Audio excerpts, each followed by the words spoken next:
Welcome back on another Saturday night here. We got myself and Dan back with lots of things to talk about. We have a pretty fun lineup here. Now, there was a little bit of UFC news. Can you tell us a little bit about that before we start hopping into this? So Dante Johnson, a Fond du Lac native, and also this is I believe it's the first time UFC is being aired on CBS. So that our program, our 10 o'clock news, will be pushed back because of that, probably. More than likely. So, if you want to tune in and watch Dante Johnson in the prelim, he had his initial fight against a foreign name I would just absolutely butcher. Yeah.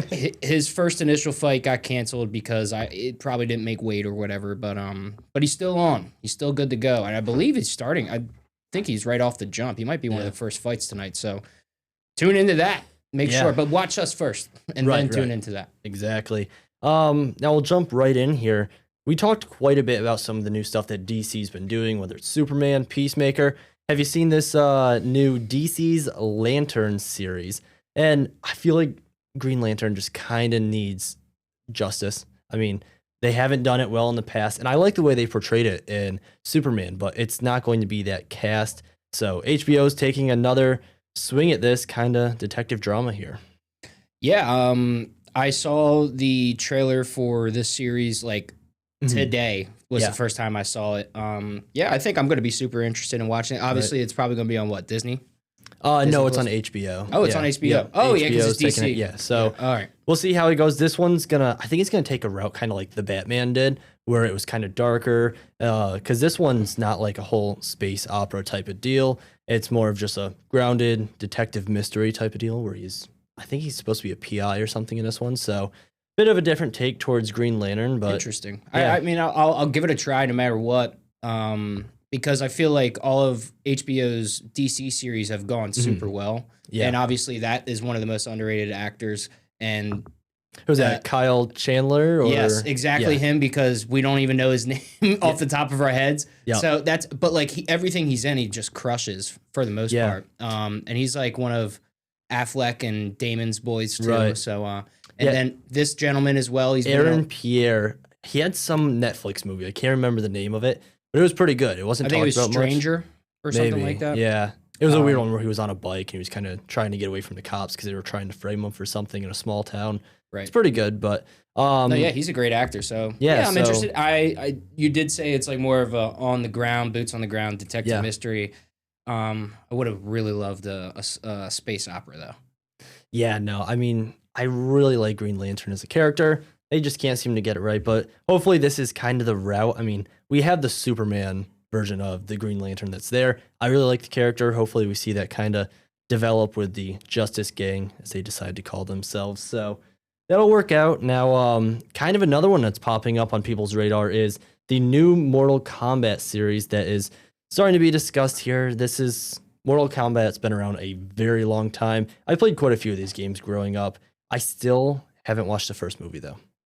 The movies are god-awful. Yeah. Every single one of them are pretty bad. I grew up playing this game as well. Huge fan of the game. Super fun.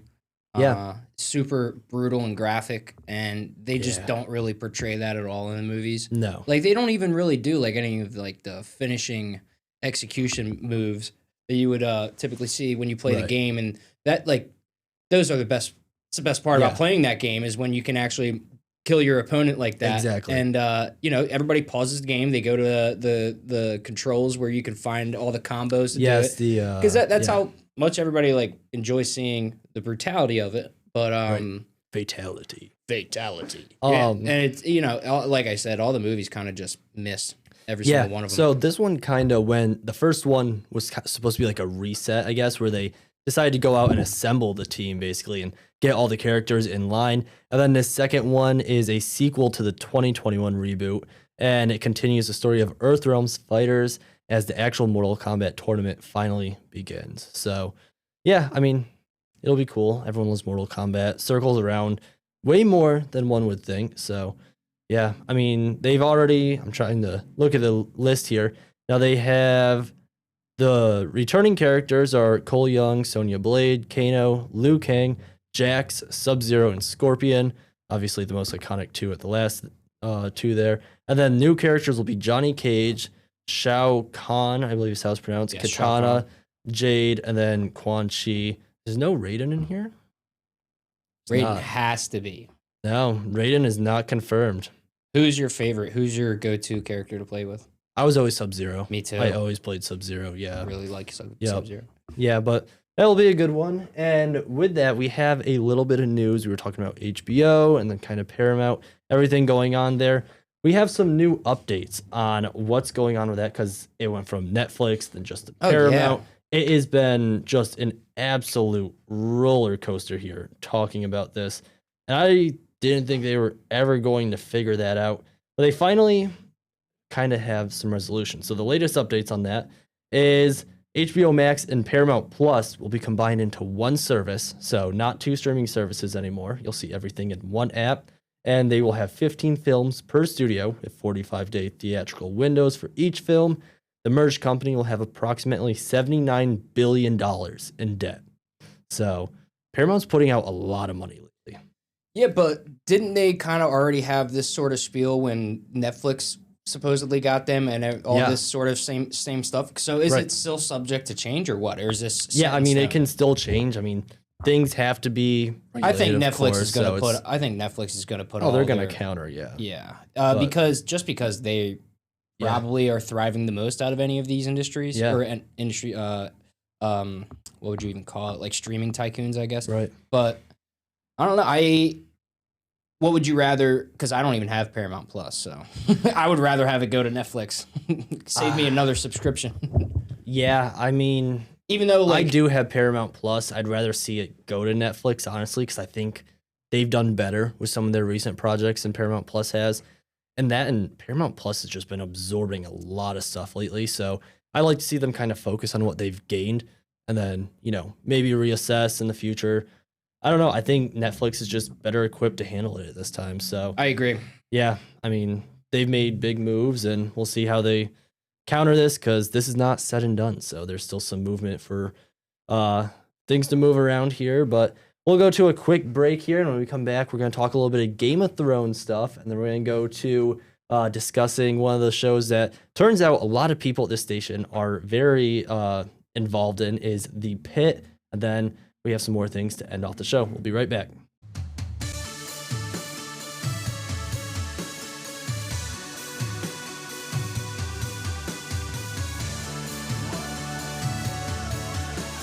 Mike's around. And we are back after a short break there. There we go. That's the right camera. Here we go. Now, we have some more stuff to talk about. We kind of teased at it, but we're going to talk about Ready or Not 2. First, we have to get to something that I completely obsess over. I am a huge, huge Harry Potter fan. I've watched the series probably 100 times. I've read the books 8 times. So I'm a little nervous about them rebooting this and trying to remake the movies. Have you watched them? Oh, yeah. Yeah. I feel like every now and then, like every other year, I'll get into a big swing of rewatching them and stuff again. It's kind of like our generation's version of Star Wars. In a way. Yeah. And I've thought about this really hard before because it's like, Star Wars, it was breaking barriers with having like this intergalactic, like cinematic, just saga of, this wild story between father and son. And it kind of, not saying, what's the author's name again? I'm drawing a blank. J.K. Rowling. Yeah. Not saying that she absolutely stole it from, Star Wars, but it kind of reminds me of that. They're neck and neck with being like, two of those franchises that are just like they have an obsessive fan base. Yeah, I wonder. I'm curious to know who has more money. Definitely Star Wars. It's got to be Star Wars. Yeah, it's just been around too long. But Harry Potter, don't sleep on Harry Potter, man. They got a whole theme park. Oh, it's a whole thing too. That's one of my favorite parts of Universal Studios. I've been there a couple times. I've also been to their Broadway show in New York City, The Cursed Child, which picks up. Yeah, so it picks up with Harry Potter and his son goes to Hogwarts now. And spoiler alert, I mean, if most people probably won't end up going to see that play, but his kid is he's in the House of Slytherin, and he's a little bit of a rebel, and he becomes best friends with Draco Malfoy's son. And is this a part of the books? No, so they have a playwright book, but they don't actually have a book for it. Okay. So they start to get into some trouble with that time travel thing that Hermione had at one point, and they kind of bring Voldemort back. It's not like a whole explosive thing like it was before, but they just prevent him from bringing him back, and it's a good show. So what's the deal with this? Are they remaking the movies? Because I know they're doing a show now on HBO Max, right? So it's a show, but I was super against it at first because I thought they were just remaking it, and one movie is supposed to be, one season is going to be one of the movies, which I was like, okay, kind of seeing how that goes. But now I'm a little bit more interested in it because one of the big things is it's not all from Harry's point of view. So it doesn't just focus on Harry Potter. It's supposed to be a broader thing of just Hogwarts, fighting against, the dark arts and stuff. So definitely a little bit of a... What's the ETA on that? Yeah, so this is supposed to be late 2027 is when we're going to receive that first season. It's going to be week to week, of course, because that's how they do everything now. It's now no longer just one season at once, which kind of unless like you're on Netflix. Yeah, Netflix. Netflix is the only. I feel like that's the only streaming one service that still does that. that. So yeah, it'll be exciting to kind of see. It's going to focus more on other characters. So there might be a whole episode that just focuses on Hermione, Hagrid. and what she's doing. I would not be opposed to a whole Hagrid episode by any means, but it'll be a good one. They have to. No, yeah, I'm super excited for this. Yeah, that'll be good. And now let's talk a little bit. We've talked about her 100 times, it feels like, this year. McKenna Grace has been in everything, it feels like. She has been in, I'm trying to think of all. She was in that Regretting You movie, Five Nights at Freddy's. And now she is officially casted. She's our first cast we know. They're retrying the Scooby-Doo live actions. So she voiced Daphne in that animated one called like Scoob or something they did years ago. But she is going to be the cast as Daphne. It looks pretty good. She had like a red wig on one day. Looks like a good she cast. looks exactly like the previous actress who did that. Yes, and she did. They reached out to the previous actress. I can't remember her name, and she said that she is excited to see her playing her. So it'll be a good role. I mean, I'm excited to see the rest of the cast too. But yeah, I feel like every time the big Scooby-Doo series, what they do, like 3 of them. Maybe 2 or 3 of them. I think it was 2 because there was a Spooky Island one, and then there was the other one where it was just a whole bunch of different monsters. Right. Yeah. But I feel like that was kind of ahead of its time. The way you kind of watch that now, and you're like, I mean, like for it being a fake dog, obviously, like kind of don't even think about that the entire movie. No, yeah, it's well done, and it's one of the ones that he turned into like a childhood favorite. I feel like Matthew Lillard in that one, playing Shaggy in that movie. A lot of kids really like that one, and he's been in a lot of stuff. He was also in that Five Nights at Freddy's movie, this first and second one, and he also made his return to Scream, which is pretty cool. Mm-hmm. So. Yeah, first we'll go through some of the Scooby-Doo stuff before we jump over to the new Scream movie. This one's an 8-episode TV series. It's Netflix that's putting this one on. And it's starting April 2026. Filming is starting April 2026. So 2027, 28. Yeah, estimated release is 2027. So we'll see how that goes. This one follows Shaggy and Daphne at their final summer at summer camp. They find a Great Dane puppy, Scooby, and this dog may be the witness to a supernatural murder. They team up with Velma and a mysterious new kid, Fred, to solve it. So I guess they all meet at summer camp. It's almost like I like that a lot. How they all met at summer camp, and it's going to be their first case, I guess, for the first season. Yeah, I really like that idea. Yeah, so that'll play out well. Now let's talk a little bit on Scream, because I kind of started to roll into that one there. This is the longest running horror series. Like, a lot of them are overdone. And wouldn't Halloween be? Halloween went a long time too. Yeah, this one's not far behind. It's got to be really close to it because they are on their. I'm gone. I disappeared. We got the wrong camera for you. But yeah, Scream 7 spooky in here. Is doing pretty well. I mean, they've started to do pretty well in the box office. There, they had their release February 27th of 2026, so not too long ago. Now this film focuses back on the original final girl. So Sydney Prescott is now living a quiet life in a suburban town, and there's a new Ghostface killer, of course, which begins targeting her teenage daughter. So same family, just different generation. And yeah, this one, I guess, continues right after the last Scream movie. Yeah, I feel like we talked about, not on the show, but I feel like they just did a horrible job at marketing this movie. Like I had no idea it was coming out. Nobody knew it was happening. Nobody It knew. just And how do you do that for such a coveted franchise? exactly. And it's been weird with the release of some of these movies that are supposed to be like a horror movie. They're just, I feel like they usually are around Halloween.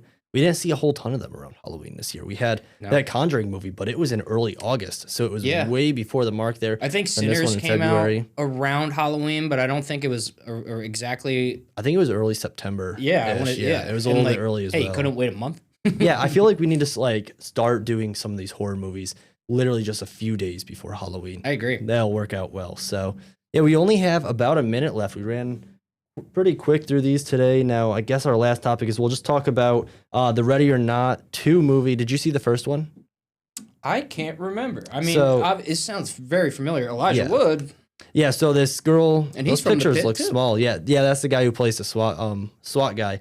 Now, how this works is she's in a family that does this like murderous like, game night thing, and she rolls the box, and it's hide and seek for the first one. So she has to hide. They all try and hunt and kill her.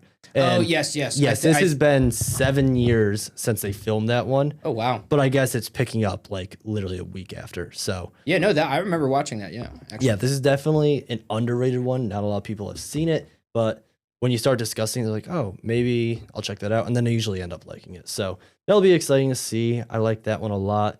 And we ran out of time to talk about some video games for Resident Evil, but we can hold that for next week. And next week, I will have actually played it, I think. So, oh, nice. Yeah, that'll be nice to talk about that then. We thank you for joining us here on Saturday night, and we will see you next week.